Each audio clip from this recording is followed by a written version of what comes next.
Hi everyone. आज का जो केस हम डिस्कस करने वाले हैं वो है हमारा एक्ने वल्गैरिस, जिसे हम नॉर्मल भाषा में बोलते हैं पिंपल्स।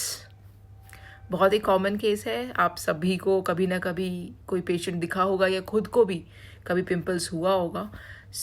आज हम डिस्कस करेंगे ये क्यों होता है, इसके क्या रीजंस हैं, क्या और कैसे होता है ये, इसका क्या क्या ट्रीटमेंट है, कितने टाइप्स का होता है, कब स्कारिंग होती है, कब ऐसे फेस पे ऐसे गड्ढे गड्ढे हो जाते हैं, क्या रीज़न है उन सब का। और फिर एंड में हम बताएंगे आपको कि कैसे इसका प्रिवेंशन किया जा सकता है, क्या क्या इसके ट्रीटमेंट है। So should we start. So this was the patient जो मेरे पास आया था। इसने हिस्ट्री ये दी है कि इसको कल ये पिंपल दर्द कर रहा था, तो इसने फोड़ने की कोशिश की, थोड़ा सा पस निकला, फिर ब्लड आने लग गया, पर उसके बाद उसको इतनी स्वेलिंग हो गई आइज़ के नीचे। शुरू से शुरू करते हैं।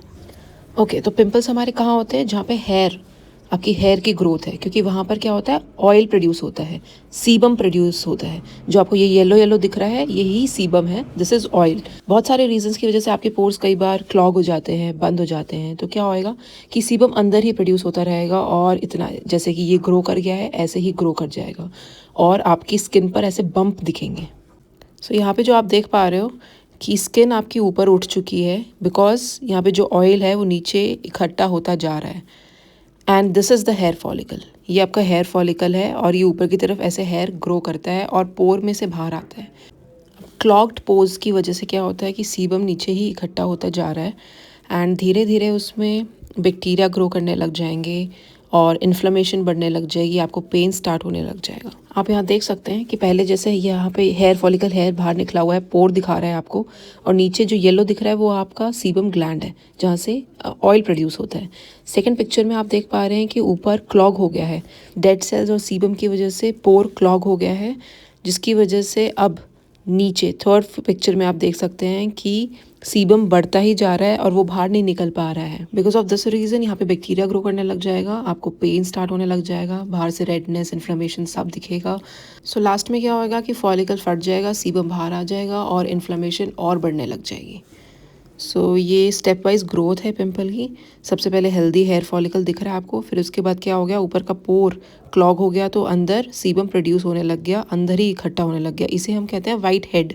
Next stage is black heads. वो कैसे होते हैं कि जब आपने जैसे गर्म पानी से मुंह धोया तो आपके पोर्स ओपन हो जाते हैं। जब पोर्स ओपन हो जाते हैं तो सीबम एयर से रिएक्ट करके ऑक्सीडाइज हो जाता है। जब वो ऑक्सीडाइज हो जाता है तो वो ऐसे ब्लैकिश कलर का हो जाता है और उसे हम कहते हैं ब्लैक हेड्स। एंड आपने अगर उसके बाद भी अपनी स्किन को क्लीन नहीं रखा, साफ नहीं रखा, तो क्या होने लग जाएगा, वहाँ पे बैक्टीरिया ग्रो करने लग जाएंगे अंदर ही अंदर, आपकी स्किन लेवल से ऊपर उठने लग जाएगी, बम्प बनने लग जाएगा, पेन स्टार्ट होने लग जाएगा।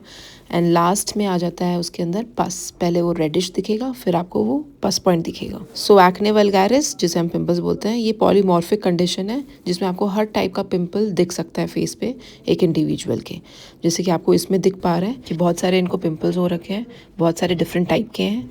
ठीक है, आपको जो ये सामने दिख रहा है कि यहाँ पे आपको वाइटिश दिख रहा है, दैट वाज पस। ये आपको जो दिख रहा है बड़ा सा, ये नोड्यूल है।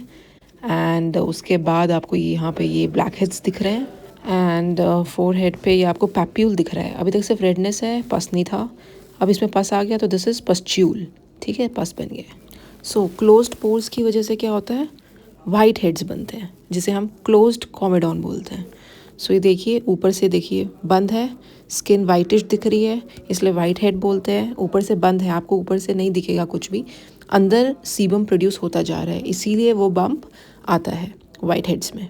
ओके, अब यही पोर अगर ओपन हो जाए और ये सीबम, ये ऑयल जो है, ये ऑक्सीडाइज हो जाए, एयर से कॉन्टैक्ट में आ जाए, तो यही ब्लैक कलर का हो जाएगा, जिसे हम क्या कहते हैं, black heads. You can see यहाँ पे देखिए, पोर ओपन दिख रहा है, एक आपको कर्व दिख रहा है और ब्लैक कलर का दिख रहा है। This is black head.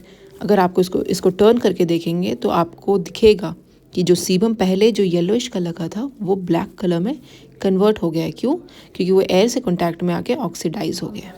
Okay, next type is nodule, जिसमें क्या होता है कि स्किन ऊपर से ओपन नहीं होती है, आपका अंदर सीबम प्रोड्यूस होता जा रहा है। जिनको एक्सेसिव ऑयल प्रोड्यूस होता है उनमें जनरली नोड्यूल्स टाइप के पिंपल्स मिलते हैं, जो कि बहुत ही बड़े बड़े मोटे मोटे बम्प्स आपको फेस पे दिखते हैं, और इसी कंडीशन में ही स्कारिंग होती है, इसी कंडीशन में ही गड्ढे पड़ते हैं, जिनको बड़े बड़े नोड्यूल्स टाइप होते हैं.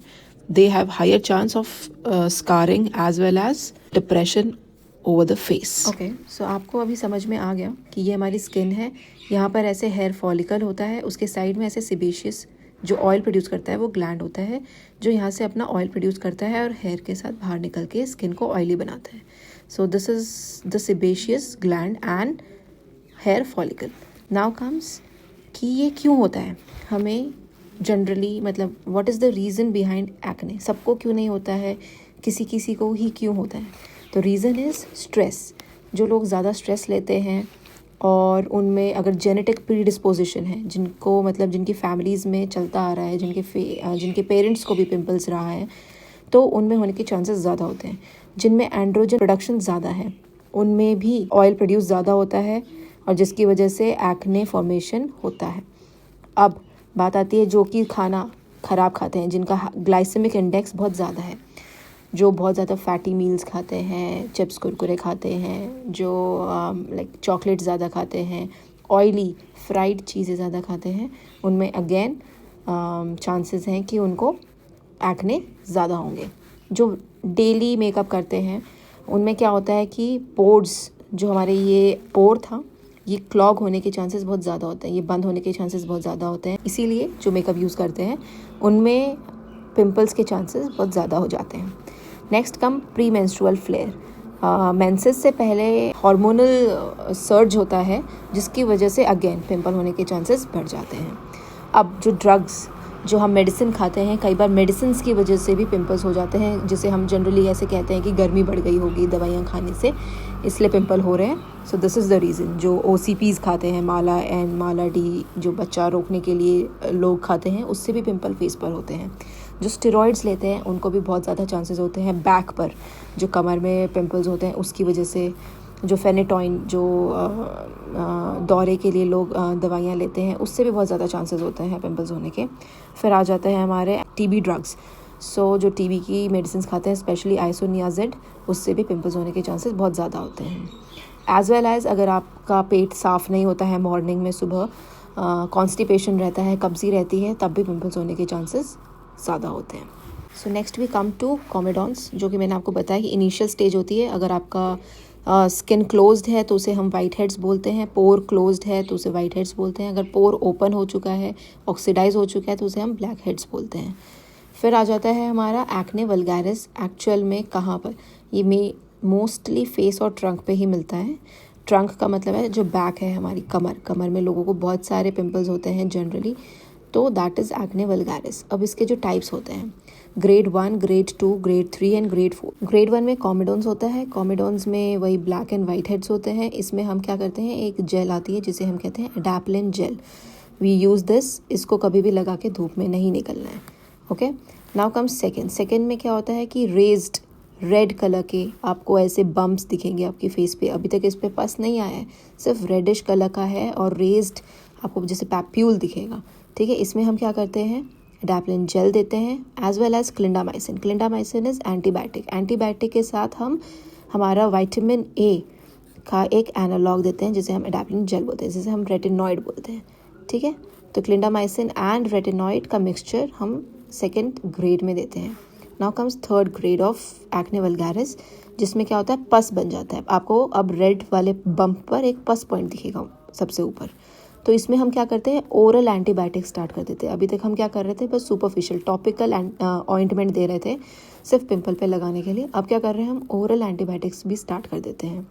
नाउ कम्स द ग्रेड 4, जिसमें मैंने आपको बताया था नोड्यूल बन जाता है. Nodule is very big bump over the skin. बहुत सारे मल्टीपल नोड्यूल्स भी हो सकते हैं. इनमें सबसे ज़्यादा चांसेस है स्कारिंग का. तो इसमें हम क्या करते हैं, ओरल. अभी तक हमने ओरल बस एंटीबायोटिक स्टार्ट किया था, इसमें हम ओरल रेटिनॉइड्स भी स्टार्ट कर देते हैं. अब इसको हम कैसे प्रिवेंट कर सकते हैं, वो है कि अगर आप मेकअप यूज़ कर रहे हैं या कोई भी क्रीम यूज़ कर रहे हैं, तो जिनकी स्किन ऑयली है they should use water based cosmetics. And you should avoid high glycaemic index वाले फूड जितने भी होते हैं, जैसे कि पोटैटो हो गया, चॉकलेट्स हो गई, जंक फूड हो गए, स्वीट पोटैटो हो गया। एंड क्या खाना चाहिए आपको, हाई फाइबर डाइट खानी चाहिए, जिससे आपको कॉन्स्टिपेशन भी नहीं होगा, आपका सुबह आप अच्छे से फ्रेश हो पाएंगे। एंड कैरेट खा सकते हैं, ब्रोकली खा सकते हैं, ग्रीन लीफी वेजिटेबल्स खा सकते हैं। सो डेली एक्सरसाइज करें, थोड़ा पसीना बहाएंगे तो आपकी जो भी पोर्स में गंदगी होगी वो सारी बाहर आएंगी। So this is how acne vulgaris is and how you can prevent this, what is the treatment, what are the types, होता क्यों है, and क्या इसका स्ट्रक्चर है। सो मैंने आज आपको सब कुछ बता दिया है। आई होप आपको सब कुछ समझ में आया होगा। मेरी भी स्किन एक्ने प्रोन है, मेरी भी स्किन ऑयली है, मुझे भी बहुत जल्दी पिंपल्स हो जाते हैं। पर जब से मैंने ये सब पढ़ा है, मैं अपनी स्किन का मतलब I am taking care of my food also. ज़्यादा मुझे पता चल जाता है कि जब मैं ज़्यादा कुरकुरे चिप्स खा रही हूँ तो मेरे को पिंपल्स फिर से होने लग जाते हैं। So avoid these things if you don't want pimples and your priority is food, then don't take tension of your pimples then. Okay, tata, bye bye.